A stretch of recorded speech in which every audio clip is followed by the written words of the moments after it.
Some of the hardest GTA missions could easily be counted among the most difficult console levels of all time, which might be why some of them have passed into gaming legend. From Locomotive Frustration to RC Nightmares, here are the Grand Theft Auto missions that are practically impossible to complete. Grand Theft Auto 5 featured the most elaborately planned missions a series had ever seen, thanks to the inclusion of the game's iconic heists, a number of sprawling, choice-heavy endeavors that often feature multiple approaches and endings. Heists require players to build their team of would-be thieves and execute a plan they themselves have devised. But these levels are anything but easy, and heists quickly became the final boss missions of Grand Theft Auto 5. The Big Score is the last of the heist missions available in Grand Theft Auto 5, and is the penultimate mission in the game's narrative. The options you have on this particular heist boil down to two different approaches: subtle or obvious. Subtlety is about attempting to get in and out without causing a ruckus. Obvious is, well, pretty obvious. Go in guns blazing and leave victorious by any means necessary. The Big Score's obvious approach is one of the hardest missions in Grand Theft Auto 5. Players will face a huge amount of security and police resistance, forcing them to adapt to more complicated driving patterns and take part in a number of shootouts. Familiarity with the mission helps a lot, so it isn't entirely impossible, but it sure feels that way the first several times players attempt it.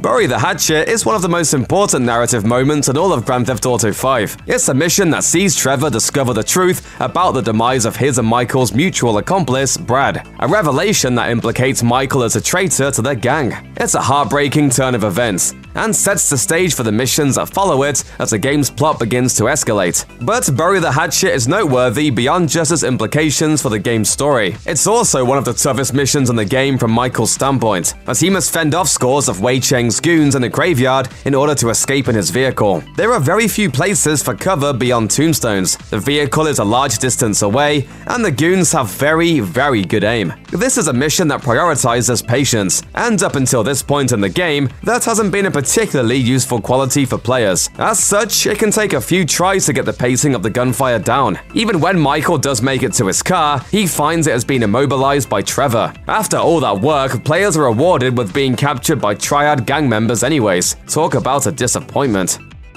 In retrospect, Did Somebody Say Yoga is a pretty fun mission. As Michael, players have to take part in a yoga regime, which results in a temporary dissolution of his marriage and a drug-fueled bender across Los Santos. Hallucinations of chimps, aliens, and a multicolored spiraling fall to Earth are just some of the highlights of how the mission progresses over time. No! I'm stopping!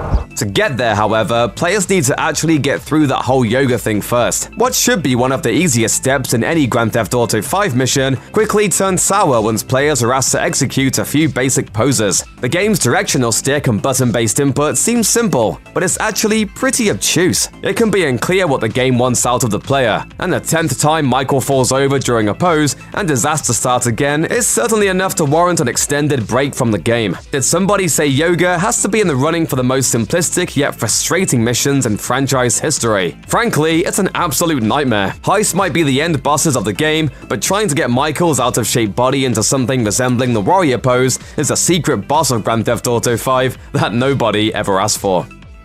Wrong Side of the Tracks is arguably the most notorious and reviled mission in the Grand Theft Auto franchise. But the interesting thing about this particular mission is that it doesn't even take place that far into San Andreas' storyline. It's not meant to be the culmination of a long narrative thread or an epic showdown with the story's villains. Honestly, it's not that important at all. The mission tasks CJ with driving a motorcycle next to a train that several gangsters are attempting to escape on. Big Smoke, riding on the back of the motorcycle, is in charge of offing the gang members once CJ gets close enough to the train. Sounds simple enough, right? Unfortunately, the path following the train is littered with obstacles, meaning it can be difficult to maintain the right speed without losing the train. Also, Big Smoke really doesn't like to fire his gun, and this mission requires Big Smoke to fire his gun, well, a lot. You can probably see the problem here. The mission is notoriously finicky, and it can often feel as though whether you succeed or fail is taken right out of your hands. To make matters worse, Big Smoke rubs it in whenever the mission fails, with his now iconic line,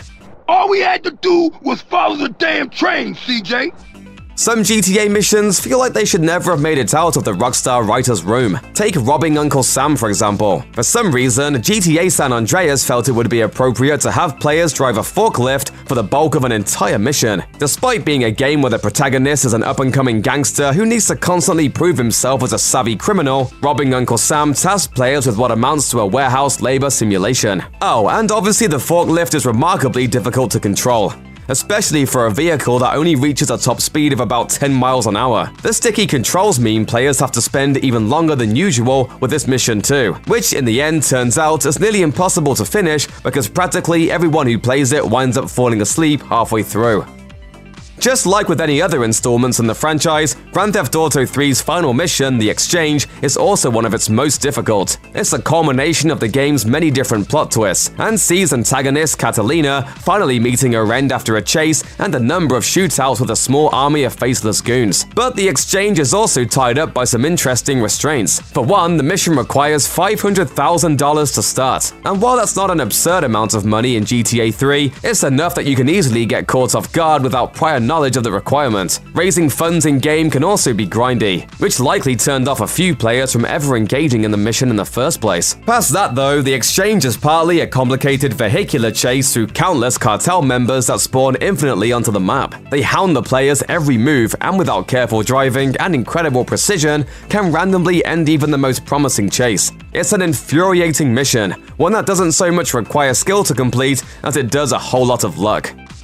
Expresso 2 Go feels like it was created to be a break from the usual run-and-gun style gameplay that GTA titles lean on so much. If that's the case, however, it's another huge miss, as the only sense of relief the mission provides is one the player feels after finally getting past it. Expresso 2 Go feels simple in its design. All it asks for is protagonist Claude to destroy 9 different coffee stands being run by the cartel. They're scattered across the city, and once located, players just need to dispatch them however they see fit. The catch, GTA 3 doesn't have an in-game map, and the mission is on a timer. It's an absolute nightmare trying to locate the various coffee stands, and players need to become intensely familiar with the game's layout to even have a chance of succeeding. Mods were eventually developed on the PC version of the game to deal with this oversight, but without them, the mission feels genuinely impossible. After a long time, it becomes a little easier to locate the stands, but by then, many players will have simply begun sandbox rampages through the city instead. Even then, the timer on the mission is unforgiving, and even a few wrong turns on a carefully laid out roadmap will spell the end.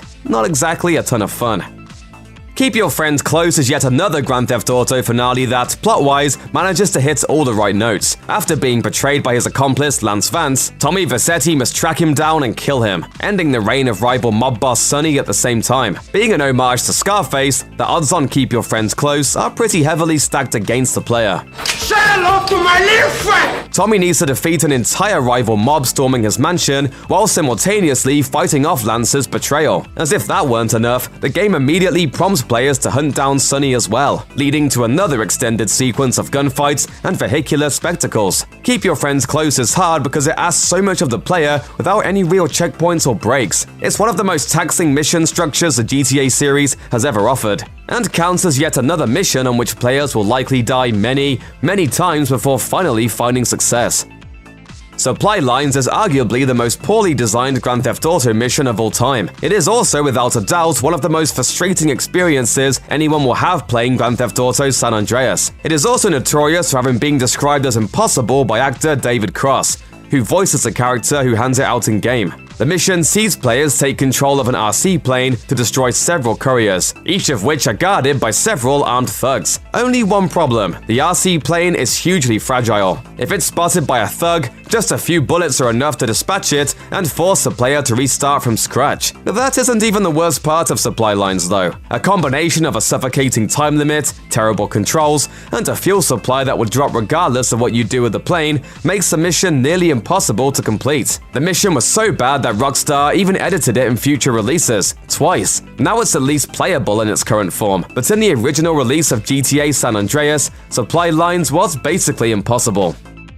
Yes, it's another RC mission. Are you really that surprised? Frankly, these missions are among the most hated in the GTA series, and you can't really blame people for despising them either. Demolition Man sees players combine two incredibly difficult game mechanics in one nightmarish mission: RC vehicles and stealth. The idea is to navigate the mission area while avoiding the notice of a load of construction workers. It's another quiet break from the heavy action of Grand Theft Auto Vice City, but it's really not a welcome one. What could have been a fun mission in theory quickly deteriorates in practice, mostly because the handling of the RC helicopter is an absolute disaster. Beyond just the controls, however, the NPCs wandering the area are remarkably vigilant and can spot the RC with ease. Executing the mission plan is also needlessly difficult. Players might as well be hurling bricks around and hoping for the best. Honestly, the only thing worth saying is this: please, Rockstar, no more RC missions! Isn't there already enough cruelty in the world?